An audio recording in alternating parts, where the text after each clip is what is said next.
O deputado licenciado Eduardo Bolsonaro, em vídeo divulgado pelas redes sociais, descreveu alguns dos absurdos no julgamento que aceitou uma denúncia contra o ex-assessor do ex-presidente Jair Bolsonaro, Felipe Martins, e outras pessoas do entorno do ex-presidente.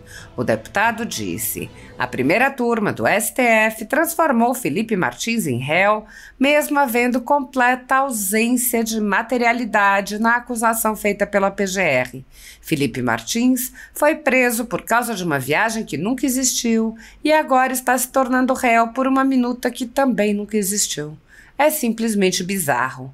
O deputado afirmou: é sempre importante lembrar que tudo isso ocorre porque a defesa não tem acesso completo a tudo aquilo que a acusação teve no processo. Isso, em uma democracia normal, já seria motivo para anular completamente o processo por violação do sagrado direito à ampla defesa, direito esse que a equipe jurídica de Felipe Martins não está tendo. Aliás, nem a dele, nem de Braga Neto, nem de Bolsonaro, nem de absolutamente ninguém que está envolvido nesse processo. E a gente sabe, se a defesa tivesse acesso total, ainda mais fatos bizarros seriam expostos. Eduardo Bolsonaro explicou: não há a menor possibilidade dessas pessoas terem um julgamento justo no Brasil. Alexandre de Moraes está violando absolutamente todos os direitos possíveis e imagináveis dentro desse caso do 8 de janeiro. Ele pretende tirar Jair Bolsonaro da corrida presidencial de 2026 porque sabe que as hipóteses de inelegibilidade decididas pelo TSE são frágeis. Na nova composição do TSE, Bolsonaro poderia tentar, com chances reais, registrar sua candidatura para 2026, porque em 2026 não estarão mais lá figuras como o ministro Benedito Gonçalves, que concluiu seu trabalho afirmando missão dada é missão cumprida. Alexandre de Moraes, com seu conhecido gesto, também não estará mais. Outros juízes estarão no tribunal. Por isso, precisam correr para condenar criminalmente Jair Bolsonaro, Felipe Martins, Anderson Torres e várias outras pessoas, centenas, mais de 400, que já foram condenadas nesse inquérito, nessa investigação, nesse processo do suposto golpe da Disneylândia de 8 de janeiro. Há mais de 10 anos, a Folha Política faz a cobertura da política brasileira. Entre inúmeros conteúdos da vida política brasileira, a Folha Política mostrou ao público os debates em torno de uma proposta de emenda à Constituição que visava aperfeiçoar o sistema eleitoral. A Folha Política mostrou os debates promovidos pelos proponentes da PEC e também os debates ocorridos na Câmara dos Deputados, desde a proposição, passando pela comissão especial que debateu o tema, pela Comissão de Constituição e Justiça, até sua votação em plenário. O jornal também mostrou os pronunciamentos do então presidente da República sobre o tema. Foram expostos os argumentos favoráveis, contrários e inclusive os argumentos dos partidos que defenderam a proposta, mas depois votaram contra. O ministro Luiz Felipe Salomão, ex-corregedor do Tribunal Superior Eleitoral, com o apoio de Luiz Roberto Barroso, Alexandre de Moraes e Edson Fachin, considerou que mostrar o debate público com as opiniões de agentes legitimamente eleitos pelo povo e de figuras relevantes da política nacional seria alguma espécie de ataque a alguma instituição. Em decisão inédita, o ministro mandou confiscar a renda do jornal, assim como de outros sites e canais conservadores, para impedir suas atividades. Toda a renda de mais de 20 meses do nosso trabalho vem sendo retida sem qualquer justificativa jurídica.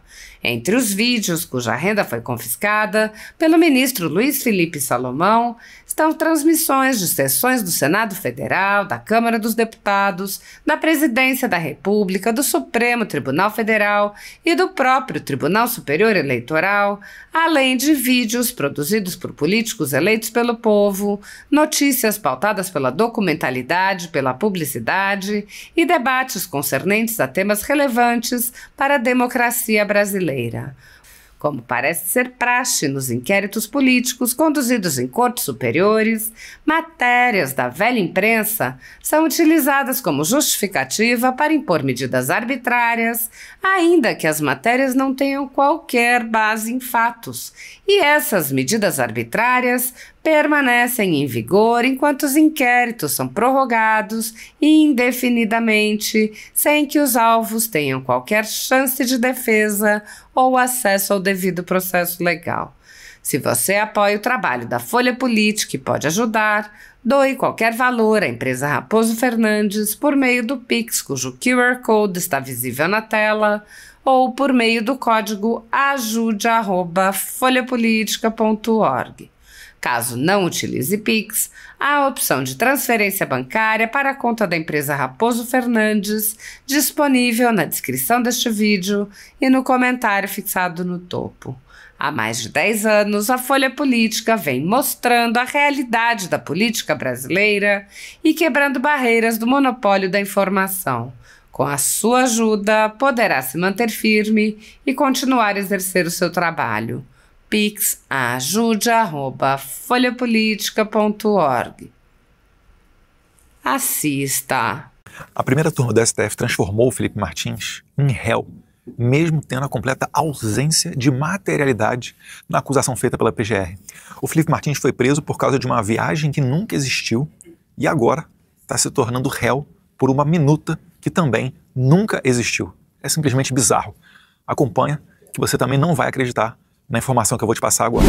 Durante o julgamento para ver se aceitava a denúncia da PGR, o advogado do Felipe Martins, Dr. Sebastião Coelho, desembargador aposentado, perguntou diretamente ao Alexandre de Moraes aonde estava essa tal minuta, que é a base para tornar Felipe Martins réu. Alexandre de Moraes só conseguiu sair pela tangente. Primeiro, ele tentou apontar a minuta encontrada na casa do ex-ministro da Justiça, Anderson Torres, que até hoje ninguém sabe o texto exato dela. Mas ainda assim, mesmo a PGR, sobre esse fato, diz que não tem qualquer relação nem com Jair e nem com Felipe Martins.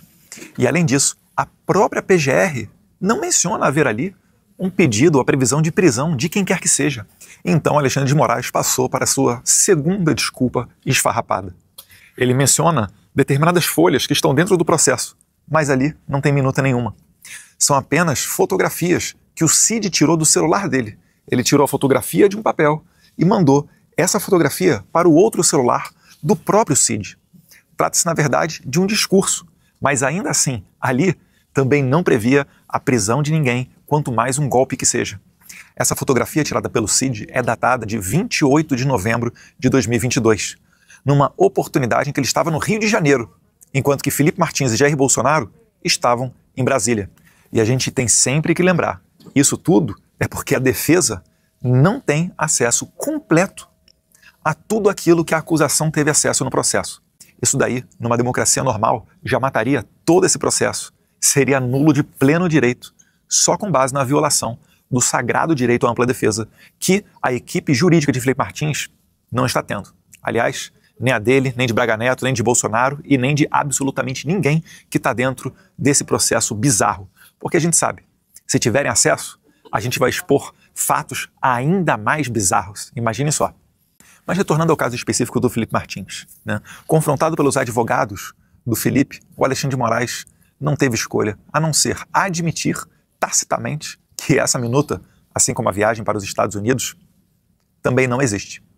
E para aceitar a denúncia e transformar o Felipe Martins em réu, ele citou alguns pontos interessantes. O primeiro deles é a delação do Cid, algo que os advogados não tiveram pleno acesso, mudou de versão 11 vezes perante a Polícia Federal e perante o Alexandre de Moraes, e foi feita essa delação sob forte coação, ameaça de prisão do pai do Cid, da esposa e até da filha dele. Ou seja, é um meio de prova totalmente nulo, que não deveria sequer existir, se, caso, o STF cumprisse a lei, né? Segundo ponto, o registro de entrada no Palácio do Planalto. Algo que pode, né, vincular do copeiro ao governador Tarcísio de Freitas, que inclusive entrou no Palácio do Planalto no mesmo dia que Felipe Martins. E além disso, Temos sempre que lembrar, né? Felipe Martins era um assessor do presidente da República. Ele tinha que estar à disposição do seu chefe, aonde quer que for, seja no Palácio do Alvorada, seja no Palácio do Planalto, seja nas embaixadas no exterior durante missões internacionais. Era o trabalho dele. O Felipe Martins, ele não foi ao Palácio do Alvorada. Ele trabalhava também no Palácio do Alvorada. Mas, na falta de provas para poder acusar o Felipe Martins, esse mero registro de entrada serviu para que Alexandre de Moraes utilizasse como argumento número 2 para receber essa denúncia fajuta contra o Felipe Martins. Argumento bizarro número 3 do Alexandre de Moraes, o depoimento do general Freire Gomes, que disse que possivelmente Felipe Martins poderia estar numa reunião no Palácio do Planalto, que possivelmente ele poderia ter lido alguma coisa relativa à minuta, né, de golpe que eles tanto falam. Só que o direito penal é muito claro. Quando você tem essas possibilidades, quando você não tem a certeza, isso sequer pode ser considerado como prova. Isso deveria ser totalmente desconsiderado num processo criminal como esse daí. Só que tem mais. O comandante da aeronáutica, o brigadeiro Batista Júnior, foi categórico ao dizer que não viu Felipe Martins, não sabe quem é Felipe Martins. Então como é que pode ocorrer uma reunião entre militares para se usar a força numa tentativa de golpe de Estado, onde estejam lá autoridades fardadas e um jovem barbudinho no meio dessas pessoas, que nenhuma das autoridades conhecia, para tratar de algo tão sensível? Isso é simplesmente bizarro. Alexandre de Moraes e o PGR Gonet selecionam quais trechos eles querem dos depoimentos para tentar incriminar as pessoas que eles desejam colocar na cadeia. Ou seja, resumo da história então.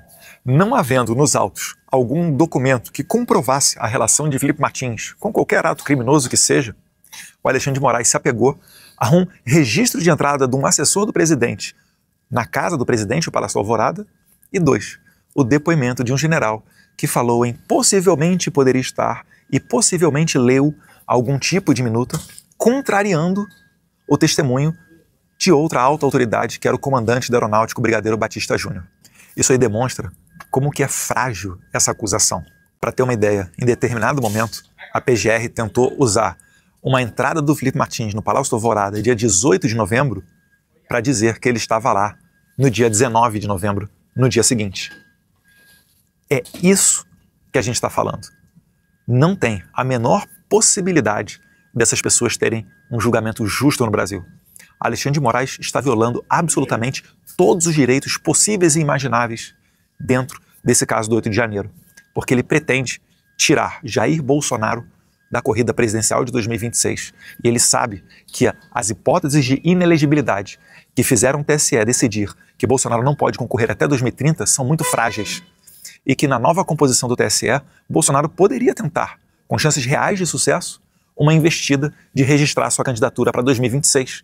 Porque em 2026 no TSE não vai estar mais lá Benedito Gonçalves, missão dada, missão cumprida. Eu, ministro Benedito Gonçalves, solicito que conduzam ao plenário o excelentíssimo senhor presidente da República Federativa do Brasil eleito, Luiz Inácio Lula da Silva.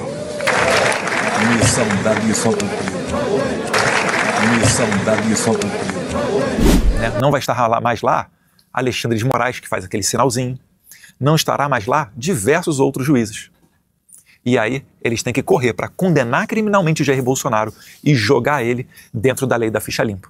É por isso que eles precisam condenar o Felipe Martins, Anderson Torres e várias outras pessoas, essas centenas, mais de 400 pessoas que já foram condenadas nesse inquérito, né, nessa investigação, nesse processo do golpe da Disneylândia do 8 de janeiro.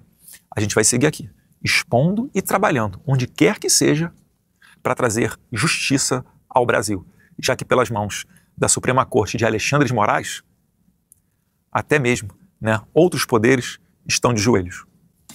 Um abraço, fique com Deus.